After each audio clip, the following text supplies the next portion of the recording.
Et toujours avec Jiba pour le dernier pack d'intro avec le Sage Céleste Immaculé qui est donc à l'affiche pour le pack d'intro blanc-bleu maîtrise éclairée. Voilà, comme ça on le voit en pas trop flou. Et voici donc le dernier pack d'intro avec le Sage Céleste Immaculé, donc le pack d'intro qui s'appelle Maîtrise éclairée. Alors dans Maîtrise éclairée, j'imagine que je vais piocher de la carte, ou en tout cas c'est comme ça que je le pressens. Puis c'est blanc-bleu, hein, ça pourrait très bien coller. Alors blanc-bleu, il partage quoi comme capacité déjà dans ce set-là? J'ai un trou, blanc-bleu. Alors les boosters, tac. Vous remarquez, hein, la boîte cette fois est bleue. Voilà, l'ouverture facile. Je réfléchis pas plus que ça parce que je sens qu'on va le voir arriver assez vite quand même, la capacité que partagent le blanc et le bleu dans cette extension. Ah mais c'est prouesse, c'est pas prouesse, pardon, c'est le truc, c'est rebond, voilà, rebond. Hop. Alors, donc on a le magnifique Sage Céleste Immaculé, donc toujours dans un dessin alternatif, et toujours le plus fou possible. Est-ce que la caméra n'a pas envie de faire un point à un moment? C'est le foil qui te dérange, hein.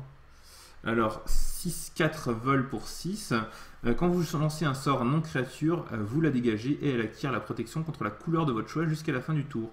C'est plutôt pas dégueulasse, hein, se protéger d'une couleur en éphémère. Et derrière, donc la rare et blanche, c'est le mythe réalisé. Donc je sens qu'on va avoir beaucoup de sorts dans ce paquet-là. Donc c'est à chaque fois que vous lancez un sort non créature, vous mettez un marqueur dessus. Vous pouvez aussi payer 3 pour mettre un marqueur dessus. Et pour un blanc, vous pouvez la transformer en XX, X étant le nombre de marqueurs qu'il y a sur le mythe réalisé.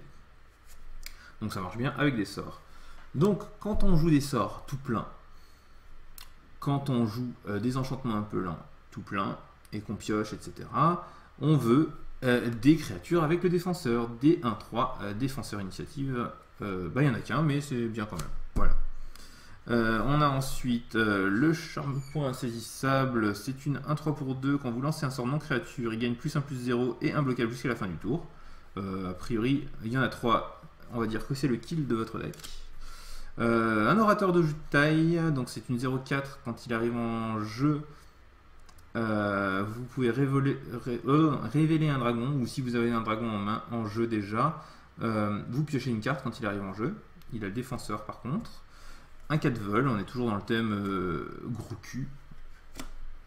Des looters, donc vous pouvez payer un bleu, l'engager, piocher une carte et défausser une carte. Il y en a 2 également. Des 2-4 qui vous font gagner 2 points de vie à chaque fois que vous jouez un sort. Une 2-5 pour 5, une 3-3, qu'est-ce qu'elle fait quand vous jouez un sort non créature? Toutes les créatures que vous contrôlez gagnent +1/+1 jusqu'à la fin du tour. A priori, c'est comme ça que vous allez finir les parties, hein. Ensuite, un gros dragon qui gagne +2/+2 à chaque fois que vous jouez un sort non créature. Enfin, il y en a 2, bien entendu. Et donc, une bonne pelletée de sorts, hein, si j'en crois le nombre de créatures assez faible qu'on a ici.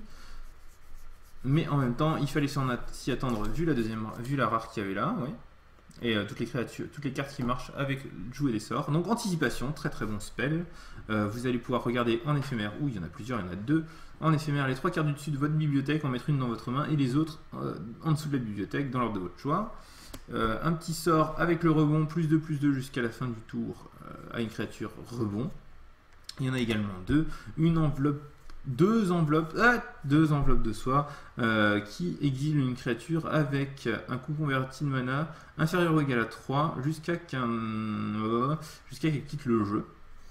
Il y en a 2, donc un monument, hein, toujours relativement intéressant quand vous avez besoin de faire beaucoup de mana, et vu qu'il reste beaucoup de sorts, que c'est classé par coût converti de mana, il y a pas mal de sorts qui vont coûter plus de 3 derrière.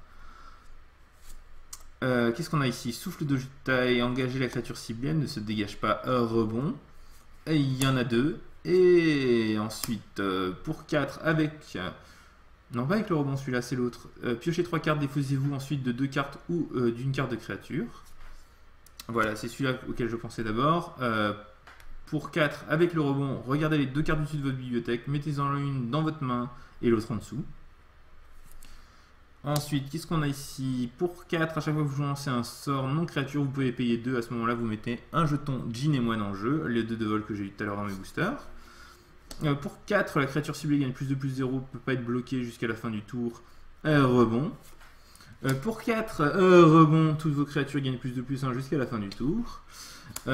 Pour 5, rebond, renvoyez le permanent ciblé non terrain dans la main de son propriétaire. Pour 5, rebond également, mettez un 2 de vol en jeu. Et il y en a 2. Alors, qu'est-ce qu'on a ensuite dans les boosters? Une petite Narset, ça irait bien dans un deck comme ça, une Narset. Bah, pour l'instant, il n'y a rien de blanc ou bleu. Engager une créature, ça c'est bien, ça ira très bien là-dedans. La créature ciblée grossit la défense talismanique, pardon. Je suis pas sûr qu'il y ait beaucoup de créatures que vous vouliez protéger en dehors des dragons. Ça non plus, ce sera pas ouf. Double initiative Megamu, c'est pas tout à fait le concept du paquet. Tiens, les experts level 4 mana, elles sont plutôt là. Alors on va dire non dans le doute. Voilà. Un berserker d'éclair, un petit Arthos, un élémental de cratère qui ne va pas du tout bien dans ce deck, hein, puisque déjà il est rouge, et une plaine qui va très bien dans le deck, et le token, bah voilà, le token dont je parlais tout à l'heure, les deux vols Djinn et Moine, qui sont produits par ce sort-là et par ce sort-là. Qu'a-t-on dans l'autre booster? Moi j'attends toujours la Narset. Parce que j'ai eu l'emblème, le Planeswalker doit pas être très loin. Alors, ça ne va pas rentrer non plus. Tac, tac. Engager la créature, ouais, peut-être une troisième, à voir, faut voir. La créature ciblée que vous contrôlez acquiert la protection de rebond. C'est pas mal, mais c'est dans le cas où vous avez des bonnes créatures à protéger. Là, il n'y a pas grand chose à protéger, ni à faire passer. Une troisième anticipation, ça par contre, ça fait très plaisir dans ce paquet-là. 6 points de vie, piocher une carte pour 6, c'est un peu cher. Bon, c'est noir, on regarde pas. Imbloquable pour 1 Megamu imbloquable. Non, pareil, il y a peu de chances que ça soit suffisant dans ce deck. Tac. On va arriver sur la rare. Ah non, c'est les rouges. Le commandement de Colagan. Bonne carte, mais dans ce deck-là. Et ce n'est pas une Narset foil. Voilà. Donc pas grand chose dans ces boosters pour améliorer mon petit paquet, quoique la troisième anticipation ça fait beaucoup plaisir. Donc c'était maîtrise éclairée, le deck thème dragon de Tarkir blanc-bleu avec la sage céleste immaculée. Donc un deck qui joue beaucoup de sorts et beaucoup de créatures qui profitent à chaque fois que vous jouez un sort, hein. C'est un peu le principe du deck et le rebond permet de jouer beaucoup là-dessus. J'ai du mal à voir vraiment comment vous allez tuer, peut-être avec les dragons et tenir jusqu'au dragon en essayant de gagner des points de vie ou de bloquer les créatures, etc. avant. À voir, à jouer, ça doit être assez rigolo à jouer quand même. Moi j'aime bien les decks où on vous 8 beaucoup.